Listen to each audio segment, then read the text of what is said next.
O Namaschandikai, O Namaschandikai, O Namaschandikai. Então, lendo Chandipata, Chaturto Dhyaya, capítulo 4, Dhyanam, meditação. Nós meditamos sobre ela, que é sempre servida por todos os homens que desejam a perfeição suprema, quem está rodeada de todos os lados pelos deuses, a deusa que remove as dificuldades, que é chamada Jaya, vitória. Seu belo corpo é esplendidamente escuro como uma nuvem carregada de chuva. Com seu aspecto, parece que ela instila medo nas multidões de inimigos. Um dígito da lua tem sido fixado sobre sua cabeça, aonde brilha resplandecente.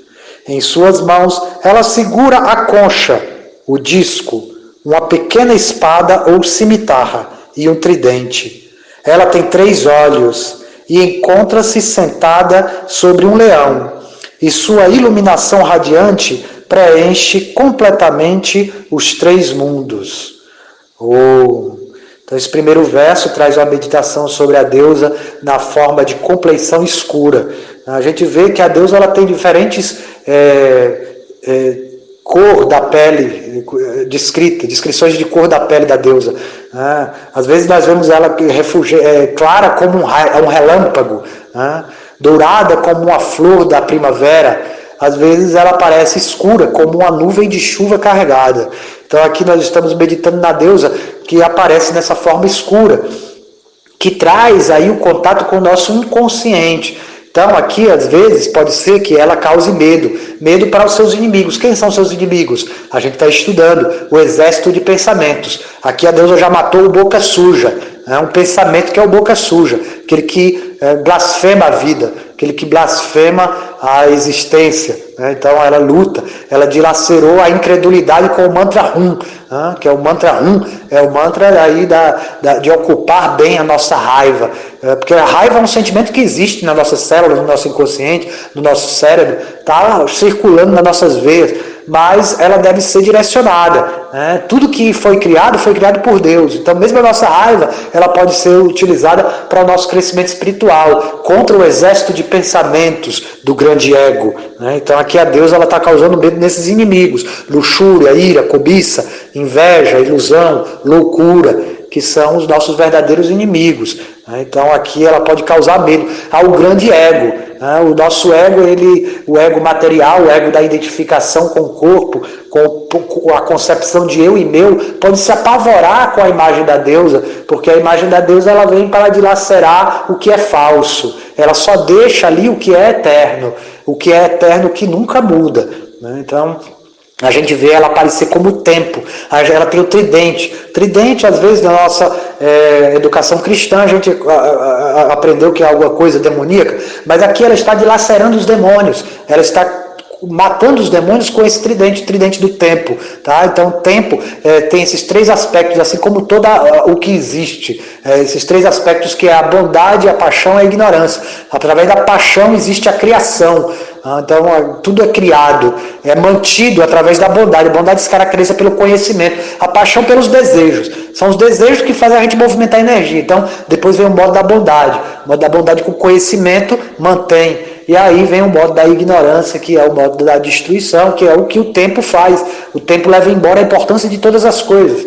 Então, e aqui a deusa está trazendo esse ensinamento do tempo, do ciclo do tempo, do seu tridente, que pode causar medo ao grande ego, mas causa bem-aventurança ao verdadeiro eu, que é o devoto da Mãe Divina, que é aquele que se rendeu à vontade de Deus. Então aqui traz essa meditação, esse primeiro verso aqui, de abertura do capítulo 4, fala sobre as armas da Mãe Divina, a sua concha, que é um búzio, como um búzio, funciona como uma corneta, ela sopra e dá início à batalha. Então traz toda a auspiciosidade também, esse som dessa concha transcendental. E ela também traz a sua espada, o seu tridente, e o disco do tempo giratório. O disco também é um chakra, né, chamado chakra, assim como a gente tem os chakras do nosso corpo, ela traz esse chakra que é o chakra do templo giratório, o disco do templo giratório. Então esse é um estudo assim que a gente está fazendo, introdutório do Chandipatá, está fazendo esses áudios aí desde o Navaratri. Gratidão aí por vocês estarem acompanhando o estudo, quem pode estar assistindo todos, quem não pode assistir um, assistir outro, mas está entrando em contato com essa escritura que traz o conhecimento do verdadeiro Tantra. A gente estuda o Tantra com base nas escrituras, a gente está estudando com base no Chandipatá, na batalha da deusa Durga contra o exército de pensamentos. Então o Tantra é um trabalho de lapidação pessoal, trabalho de enxergar-se a si mesmo. Então gratidão, Jaya Radhe. Om Namaschandikai, Om Namaschandikai, Om Namaschandikai. Então, lendo Chandipatá, capítulo 4, verso 1. Om Rishi Uvacha. Om Rishi, o sábio, disse: após a morte daquele pensamento excessivamente vigoroso e malvado, o grande ego, e a destruição de seu exército de perturbações pela mão da Mãe Divina, a grande deusa, o governo do puro, juntamente com outros seres divinos, com suas cabeças curvadas em reverência, começaram a cantar hinos de louvor à Imperatriz Suprema. Gozavam de excessivo deleite e delicioso entusiasmo. Então aqui nós vemos os semideuses, que são os regentes dos poderes universais, aqui oferecendo orações à Mãe Divina. Quando fala assim o governo do puro, ele está se referindo ao semideus Indra, né, que é o deus da chuva, dos céus, dos raios, do relâmpago, do trovão, que encabeça todos os semideuses menores, né, as grandes forças universais, como o sol, a lua, o vento, as águas, os mares, todos esses existem deidades predominantes, personalidades por detrás, como administradores cósmicos. Essas personalidades, elas também reverberam no nosso corpo, no nosso ser, como os diferentes sentidos de percepção da realidade. Então aqui eles se viram livres do governo do grande ego, né, do falso ego, né, o Mahishasura, aquele demônio que veio com a legião de pensamentos. Então agora os sentidos se encontram bem-aventurados, os sentidos se encontram em conexão com o verdadeiro eu, né, com o eu espiritual eterno. Então aqui eles estão, assim, quando os nossos sentidos se tornam iluminados. A gente sabe que no modo da paixão, muitos desejos e anseios ilimitados tomam conta dos nossos sentidos e eles ficam desgovernados, né? Então aí a gente tem os prazeres derivados do modo da paixão, que são cheios de muita ansiedade. E por outro lado tem a ignorância, que é justamente o oposto, a letargia, a preguiça, o sono e a intoxicação. Então os sentidos também eles ficam letárgicos aqui no modo da ignorância, eles podem se tornar altamente depreciativos, né, para o nosso próprio bem-estar, né? Então aqui ele traz os sentidos em êxtase no modo da bondade. O modo da bondade caracterizado pelo conhecimento é quando os nossos sentidos eles ficam apaziguados. Então aqui os semideuses eles também estão aqui regendo e simbolizando os nossos sentidos. E quando ele fala assim de Indra também, é interessante que no Rig Veda, no Samaveda, nos Vedas mais antigos, das escrituras mais antigas, Indra é uma deidade principal que é adorado, né? Porque aqueles que adoram no sistema védico de Karma Kanda, Karma Kanda é a ação fruitiva. A gente já estudou isso no nosso curso do Bhagavad Gita. Então, Karma Kanda quer dizer que eu estou fazendo um sacrifício, estou fazendo uma certa disciplina para colher frutos materiais, para colher prosperidade, saúde, né? Todas essas bênçãos materiais que são temporárias, tá? Porque tanto a prosperidade quanto a saúde, o bem-estar material, ele é algo temporário. Aqui esse mundo ele é padrão, perigo a cada passo. Mesmo que eu tenha hoje muita riqueza, amanhã eu posso não ter. Então, porque esse mundo é instável, né? Ele tem instabilidade. Então, assim, a gente sempre fica ansioso, né, para pedir bênçãos de bem-estar. Mas aqui nós vamos aprender a trilhar o caminho do desapego, o caminho da aceitação da vontade divina. Então, aos poucos, a Kundalini despertando, ela vai nos trazendo essa percepção de que existem sempre objetivos mais refinados, mais valiosos, que as traças não podem comer, nem os ladrões podem assaltar. Então, objetivos supremos, como o amor divino, o despertar do amor divino. Né? Então, aqui os deuses eles vão trilhar esse caminho agora de devoção, agora que se livraram do grande ego, que se livraram dos pensamentos, da legião de perturbações mentais, então agora eles podem se debruçar sobre Bhakti, sobre o caminho da devoção, e vão oferecer orações à Grande Mãe. Então também traz essa coisa do patriarcado, da queda do patriarcado, né? Porque antes Indra era adorado como uma das forças principais, atrás de benefícios fruitivos, benefícios materiais. E aqui a Mãe Divina é adorada como o benefício último da vida, a verdadeira riqueza que é o amor divino. Então, Jaya Shri Radhe, amanhã a gente continua. O Namaschandikai, O Namaschandikai, O Namaschandikai. Estamos lendo Chandipata, capítulo 4, verso 3. Os deuses estão orando a Mãe do Universo. Eles disseram: a sua natureza intrínseca é o conjunto da energia de todos os deuses. Com sua energia, ela penetra todo o universo. Ela é altamente respeitável por todos os deuses evidentes de sabedoria sagrada. A Mãe do Universo, com a maior devoção, nós reverenciamos. Possa ela conceder-nos todo bem-estar.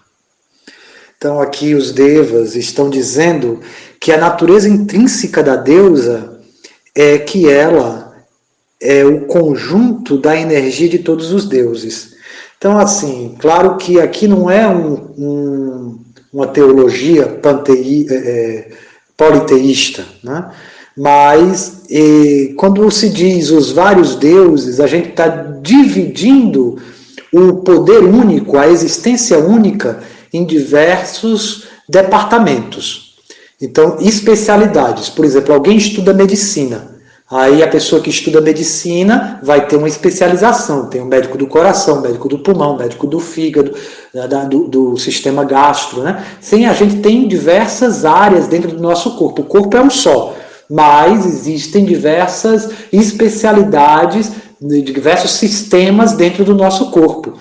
Então, quando se diz que a Mãe do Universo é o somatório, a natureza intrínseca da Mãe do Universo é o conjunto da energia de todos os deuses, nós estamos dizendo que ela é como o corpo inteiro. E todas as partes, a somatória de todas as partes. Então a gente entende isso quando a gente estudou no Srimad Bhagavatam o conceito de verdade absoluta. Então, muitas vezes, uma pessoa religiosa pode dizer, essa é a verdade absoluta. Mas desenvolver ali uma mentalidade sectária por conta de um conceito limitado, uma certa visão da verdade absoluta. Então, existem diversas verdades relativas. A verdade absoluta é o somatório de todas as verdades relativas. Então, aqui a Mãe do Universo está sendo consagrada como esse poder imanente, eminente, esse poder único, indivisível. Tá? E que aqui se divide em muitos, mas que inconcebivelmente é a unidade na diversidade. Então, todos os poderes magnânimos estão contidos no corpo da Mãe Divina. Então, a sua natureza intrínseca é o conjunto de todos os deuses. Então, essa aí é a nossa energia vital, a Kundalini Shakti.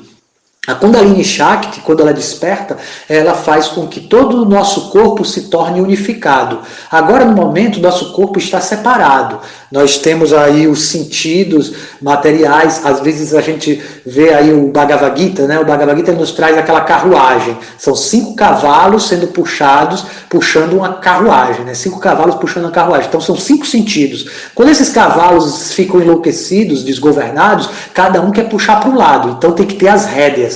Então as rédeas são a mente. E o cocheiro é a inteligência. Então ele vai dar o discernimento dado pelas escrituras, do conhecimento espiritual. Então a gente vai poder guiar essa carruagem do nosso corpo. Então quando o Kundalini Shakti desperta, o nosso inconsciente se funde com o nosso consciente. Então não existe mais nada na escuridão, nada mais escondido da nossa consciência. Então todas as nossas ações, elas se tornam iluminadas pelo conhecimento de causa e efeito. Então eu tenho aí a ciência do Karma Yoga, de agir em consciência de Deus, né? Sabendo que existe a unidade na diversidade.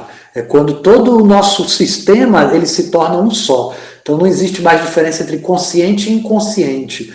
Assim como um tântrico, um yogi poderoso, ele pode obter o domínio sobre todos os órgãos do seu corpo, o bom funcionamento, manter uma boa saúde, além da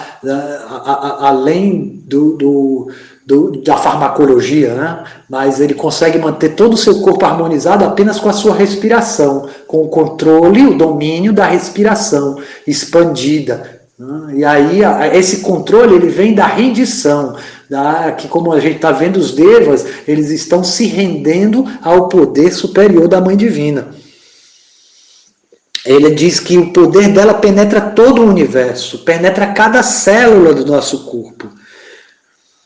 Então assim a gente vai estudando as glórias da Mãe Divina, nutrindo nossa inteligência para que possamos guiar o grande instrumento que é a nossa mente. A mente desgovernada pode atrair muitos problemas, né? Então aqui a gente está aprendendo a dominar a mente e os sentidos através da inteligência. Isso é Tantra, isso é Yoga. A rendição a esse poder superior é devoção imaculada, Bhakti. Jaya Radhe. Om Namas Chandikai. Om Namas Chandikai. Om Namas Chandikai. Então, lendo Chandipata, capítulo 4, verso 4. Os devas, os deuses, estão glorificando a Mãe do Universo, Shri Jagadamba. Então, após a batalha da Mãe Divina contra o exército de pensamentos, ela aniquilou todos os pensamentos do grande ego, que havia tomado conta do reino dos deuses. Então agora os deuses estão glorificando a Mãe do Universo. Ó vós, cuja incomparável grandeza e força, o Senhor do Universo, que cria, preserva e dissolve a criação, é incapaz até mesmo de enaltecê-la. Possa essa Imperatriz Suprema, ela quem dilacera os pensamentos, cuidar de proteger todo o mundo e destruir o medo e a impureza. Então aqui ele faz uma referência ao Senhor Ananta. Então Ananta significa ilimitado. Então a existência, a potência de existência universal, que é como a Kundalini do universo, no corpo de cada ser tem a Kundalini, que é a força vital, que jaz adormecida ali na base da coluna, na identificação com o corpo. Mas aqui ele se refere a Ananta, que é a própria Kundalini do universo, o macrocosmo. Então essa serpente Shesha, ela é descrita como de 1000 capelos, ou milhares de capelos, ilimitados capelos. Uma serpente com muitas cabeças. Talvez você consiga ver, já tenha visto nas gravuras védicas, de pinturas assim inspiradas nas histórias védicas, a forma de Ananta, que é uma serpente de muitos capelos. Ela geralmente está associada ao seu Vishnu, ao seu Narayana. Ela sempre fica ali por detrás dele.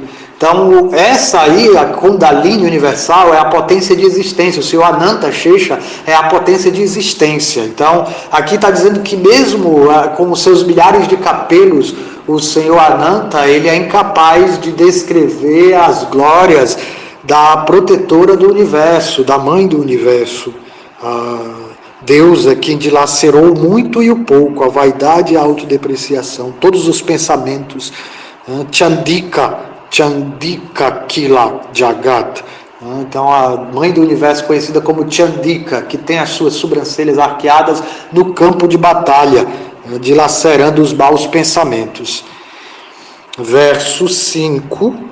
Ela é a deusa da verdadeira riqueza nos lares de almas virtuosas e é a miséria daqueles que executam a maldade. Ela é a inteligência nos corações dos que têm a mente pura, a fé nos sinceros e a humildade nos verdadeiramente nobres. A esta deusa divina nós nos curvamos com reverência. Por favor, protegei todo o universo. Que belo, hein? Agora, compreendendo que a Mãe Divina ela é uma só, mas ela aparece para cada pessoa de uma forma particular, de acordo com a forma que você se aproxima dela, com a intensidade, com o sentimento, ela vai reciprocar com você. Então, ele está dizendo que para os virtuosos, ela é a deusa da verdadeira riqueza, porque ela traz a verdadeira riqueza do amor. Então, ela é Mahalakshmi, ao lado do Senhor Narayana. Então, quando você segue os princípios da nobreza na sua vida, buscar seguir seu dharma, seus deveres ocupacionais, mas tudo como uma oferenda ao divino, fazendo tudo perfeito, mais perfeito que puder, mas com desapego, sabendo que o resultado quem dá é Deus, e que eu estou servindo apenas, Ele é que está fazendo, eu só estou,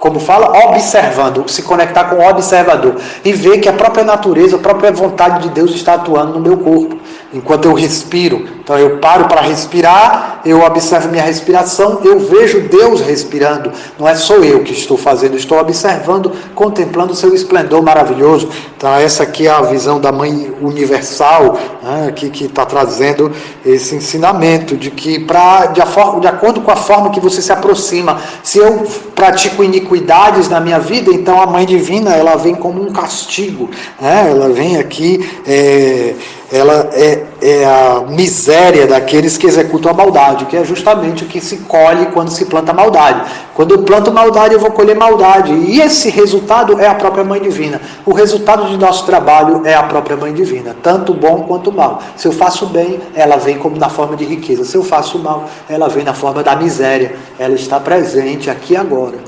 do seu darshana, de acordo com a minha capacidade de percebê-la, de vê-la. Jaya Shri Radhe. O Namas Chandikai, O Namas Chandikai, O Namas Chandikai.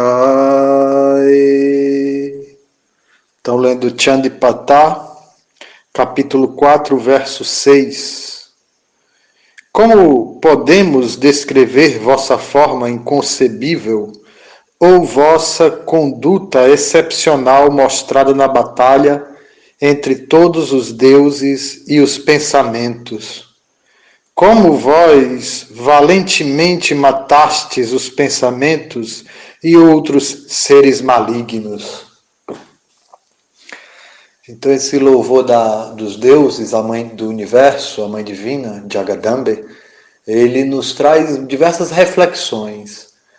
Importante aqui examinarmos a deidade da deusa mãe, manifestada nessa forma de Durga, Kali, Chandika, que são diferentes transformações da deusa Parvati.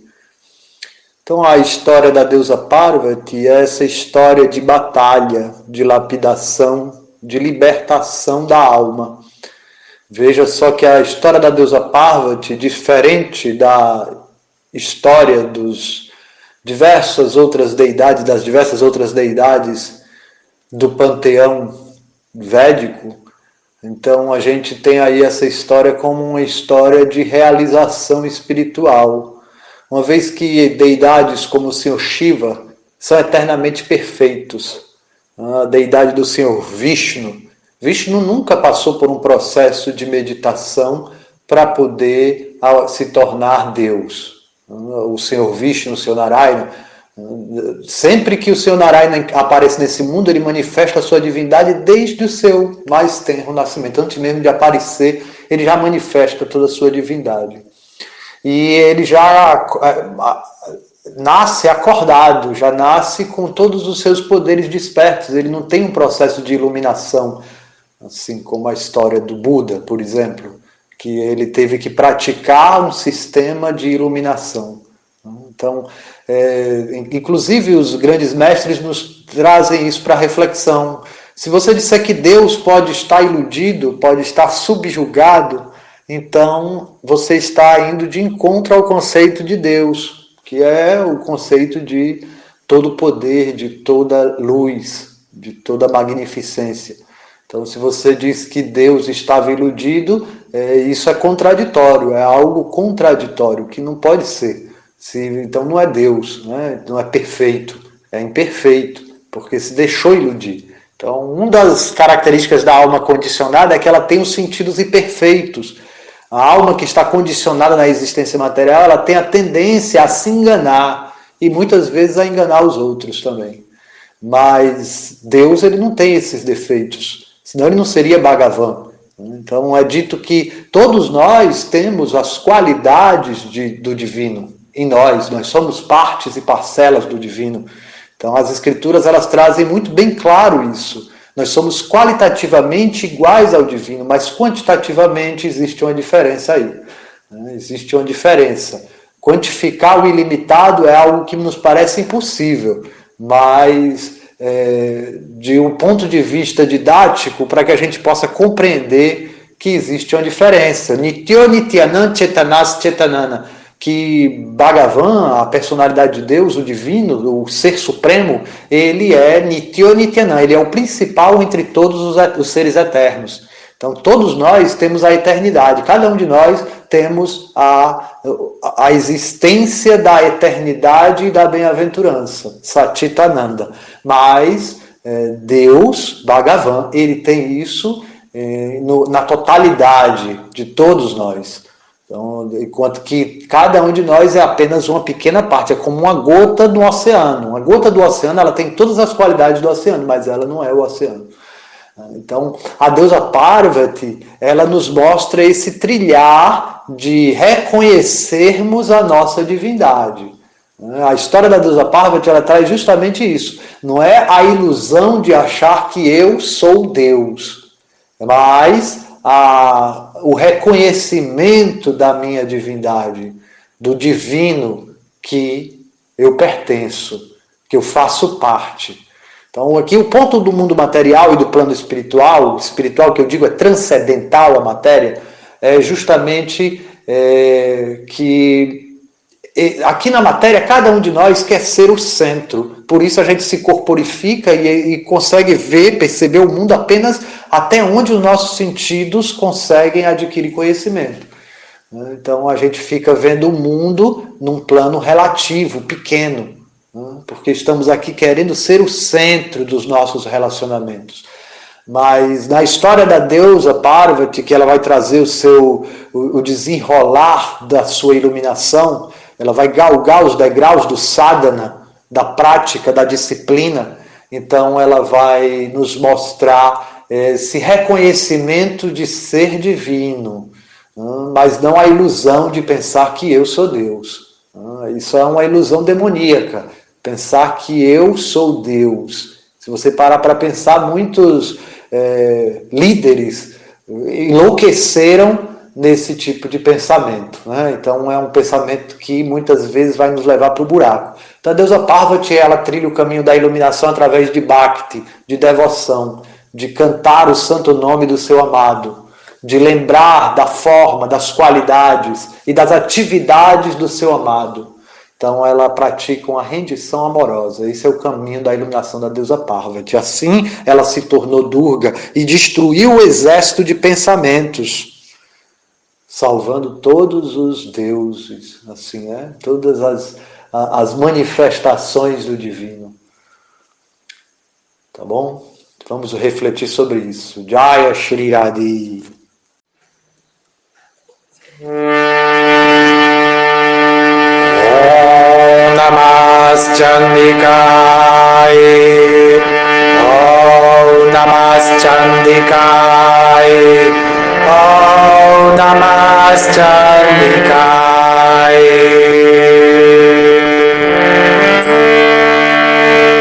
Jaya Jagadambe,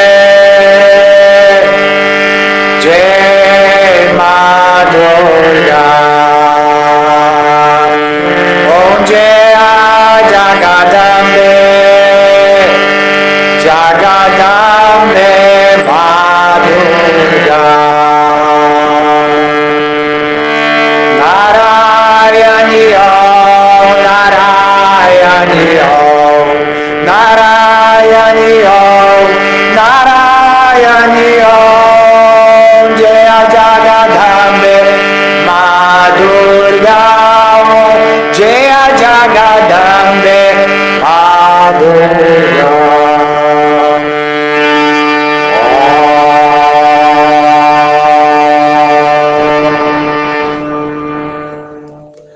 Então, lendo Chandipata, capítulo 4, verso 7. Na origem de toda a existência perceptível, vós, ó Mãe Divina, sois a causa suprema.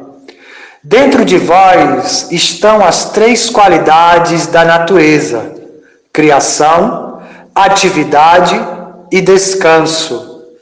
Estas três existem em vós, mas vós não tendes conexão com qualquer um de seus efeitos ou causas.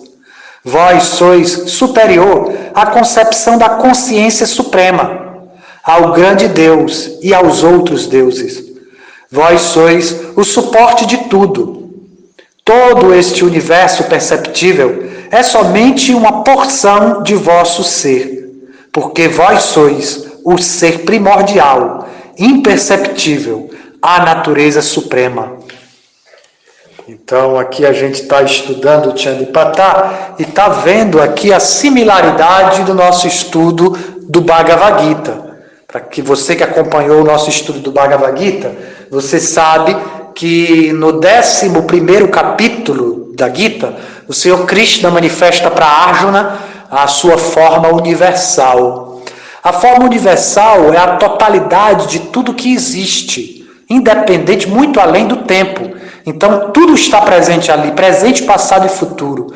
Todas as formas de deuses, de semideuses, de seres divinos, de seres demoníacos, tudo que existe na criação, a totalidade completa. Por isso essa forma universal se mostrou para Arjuna muito temível. Tanto é que após contemplar o esplendor da sua forma universal, com milhares de rostos, milhares de braços, milhares de coxas, de pernas, ele via os mundos penetrando na boca dessa forma, nas bocas dessa forma universal. Ele pede que novamente Krishna, por favor, manifeste sua forma humana, porque essa forma assombrosa da totalidade de tudo que existe me causa assombro. Me perdoe por qualquer ofensa. Então aqui os deuses estão glorificando a forma universal, a manifestada aqui pela deusa.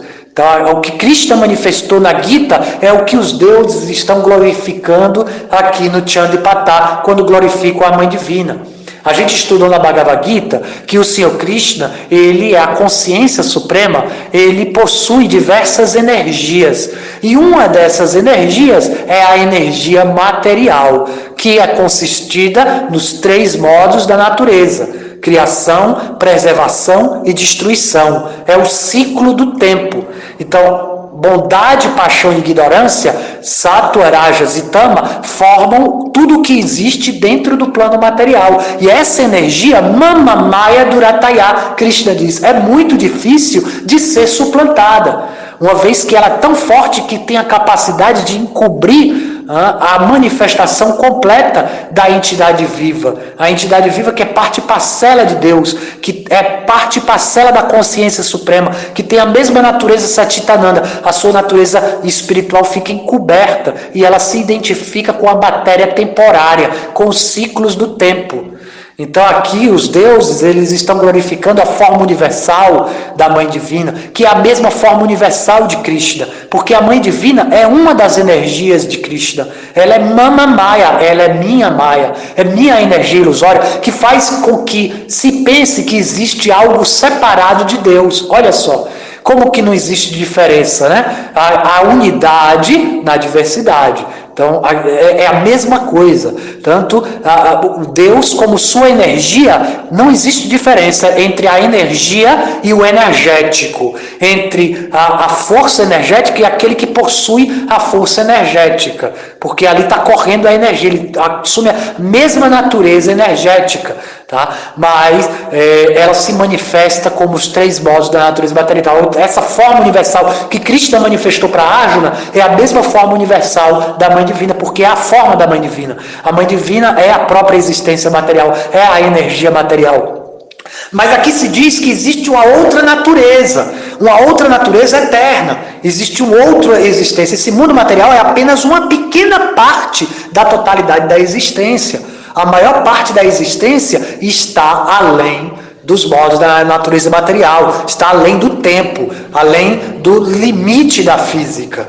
Então, a maior parte da criação é transcendental. E esses primores que existem no plano transcendental da existência, aqui nós, meros mortais condicionados ao nascimento e à morte, não podemos nem sonhar, porque a gente concebe apenas o mundo material. Então, a deusa se manifesta da forma de Kali, que é a purificação da nossa existência. Até que a gente chegue no reino de Mahalakshmi, nos primores do amor de Mahalakshmi, da verdadeira riqueza que é o amor divino.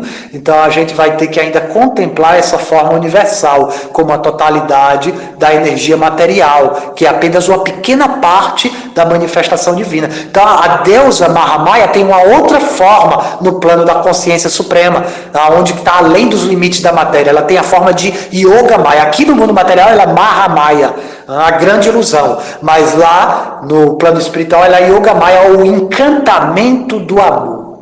Jaya Shri Radhe.